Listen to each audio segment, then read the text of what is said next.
So most of you guys know me from the Yamaha XT 660 Z Tenere, which I had for about 5 years, and I went to places like Sweden, Norway, the Italian Alps, the Swiss Alps, etc. I switched to the CRF300L from Honda, 2021 model, and in this video I would like to explain why I made the switch and why it isn't as a strange switch as you might think. So stay tuned. So when I bought the Tenere, it was far from stock. The reason it caught my eye, it has a KTM front forks, WP from an EXC model. It had custom-made OTR triple clamps. It had the Olin shock. It had a big fat bar. It had the, I think it was called the Scotch steering damper, and other mods which would total to up to like thousands of euros. And so for me that was the ultimate adventure machine within my budget. Let's say 5,500 euros with all the mods included. But after a few years, like you may recognize, you start to notice things that you don't like about a bike. And there were a few when it comes to the Tenere. The first one were the vibrations in the handlebars. They were very, very noticeable. When you would drive at highway speed, your hands would get numb after like an hour of riding. And also when it comes to highway riding, it had a 5-speed gearbox and a rough engine. It wasn't very sophisticated, so you were always missing like a 6th gear on the highway. So if you did 120 kilometers per hour or like 70 miles per hour, you would like feel the engine would want to explode, for lack of a better word. So when driving off-road with the Tenere, you would also feel it is very top heavy. And I know this term is being used a lot by people who don't know what they're maybe talking about. But on some bikes you feel it's more present than on other bikes. Like for example, this bike also has this petrol tank on top. It doesn't have it on the side or under the seat like for example an AGP or at the side like a KTM 790 or 890. But it doesn't feel top heavy at all. The Tenere did feel very top heavy. So for example, when you would go into a corner or you would experience some twisties in the road, I don't know how to explain exactly, but you would always feel with the Tenere, it would want to flip you off the bike. So it was very unforgiving when going off-road, and with the Tenere you could really feel the weight is on top, and if you make a mistake or even go into a corner but not the exact correct way, it would feel like it would want to throw you off the bike. It would not give you any confidence unless you are a very skilled rider, which I am not. And the last thing that irritated me a lot with the Tenere was that when you would ride off-road, you would usually live between the 2nd and 3rd gear. But if you would switch to a 3rd gear, sometimes it would just bog down way too much, and if you left it in 2nd gear, it would make too much RPM because it's a low RPM engine, unlike the CRF. So the feeling that you were never really in the gear you would like to be in, or have the feeling it is the right gear, after some riding especially in Sweden, it just threw me off. So at the time I was already looking at the CRF, the Rally and the L version, and was impressed by what people could do with it off-road, even while not being very skilled off-road.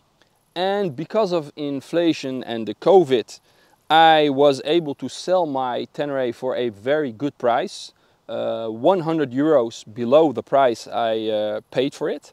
So that was great, because for that same money I could buy this CRF in Belgium. And included in the price was also a Wilbur shock and front spring. So that already saved me like 800 euros in the price. Yeah, so let's switch to this position to make the video a bit more interesting. So the biggest question when switching to the CRF300L was about the engine capacity. I had a Tenere with around 660 cc's, which according to a lot of people around me was already not much. Now I switched to a CRF300L, which has, to be precise, 286 cc's. That is a massive drop in engine size, and people could not wrap their heads around my choice for this bike. Because on paper you're taking a massive loss when it comes to engine size, but like with a lot of things, the reality on paper and the reality on the ground are two different things. You see, the Tenere had a very old engine from around mid-2000s, which I think the original engine what it was based on was even from the 90s. This has a modern engine from 2021, and that is very, very noticeable, especially when you combine it with the different gearing and the 6th gear for use on a highway. And yes, the CRF is slower, it has less torque, you have to switch gears a lot more often, but when you use it off-road, it's like night and day when you compare it to the Tenere. And when talking about highway speeds, I mean, this bike is so much more relaxing when driving 110, 120 kilometers or 70, 75 miles per hour on the highway. Mainly due to the modern engine, the 6th gear, which acts like an overdrive. You feel almost no vibrations in the steering, and the engine doesn't feel like it wants to explode. When it comes to RPM, you still have a big range before you hit red. And of course I added a rally tower, which I will make a video on later, which deflects the wind from my chest. But overall the CRF is a much nicer experience when it comes to highway riding.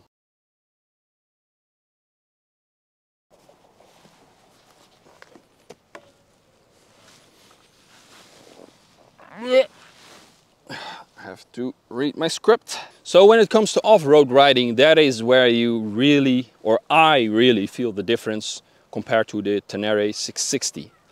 This bike just gives me so much more confidence than the Tenere.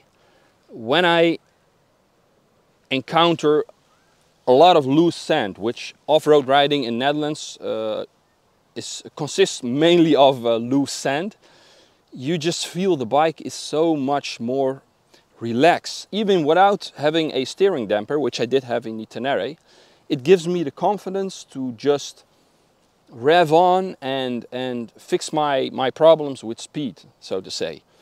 And when you encounter a corner, it just feels like the bike wants to go with you in the corner. It helps you. And I think that's a lot of it is due to having the weight lower than the Tenere. Maybe it's also the chassis and other things, I don't know. The only thing I know is that I get a lot of more confidence with this bike. And like I said, when you drop the CRF, I mean, it's like more than 50 kilos lighter than the Tenere, and you're gonna notice that. So if you have tricky terrain and you drop the bike a few times, you're not totally out of breath. You're not like demotivated to go on.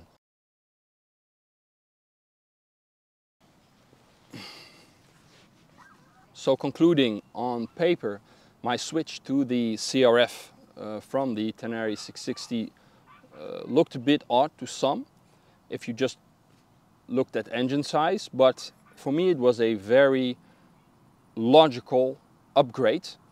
Because if you want to ride more off-road, the Tenere 660, although it's a very reliable war horse, and I sold it to someone who is actually now in Kazakhstan with it, and drove to all those beautiful post-Soviet countries with it. So it's a reliable beast.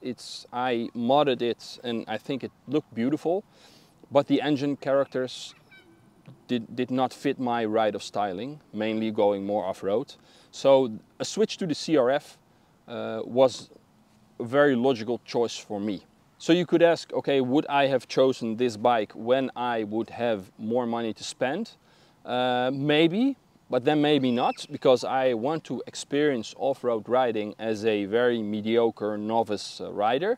And when you have, like, for example, a KTM 300 EXC, 350, 400, or a 690 maybe, Enduro R, those are very powerful bikes, and I think with a less powerful and very reliable bike I get a lot more confidence riding off-road, and eventually when I would maybe be a better rider, when my budget would go up a bit, it would make sense to upgrade to maybe a faster bike. But for now the CRF is a very capable bike, and don't let the engine capacity or the horsepower, because we haven't talked about that. I think I didn't have much in the Tenere, it was like 48 horsepower. This one has like 28, so even 20 horsepower less.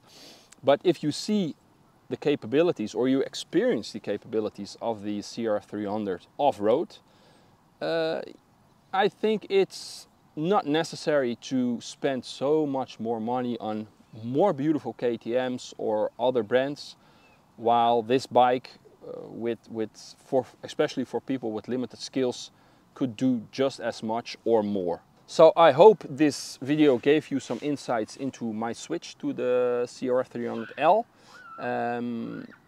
If you're interested in CRF content, maybe subscribe to this channel, and let me know in the comments if you have any questions about the CRF. You can expect a lot more CRF content in the near future. So I say stay tuned for that. Subscribe if you're not already subscribed, and leave a comment if you have any questions. And for now I want to thank you for watching, and I'll see you in the next one. Bye.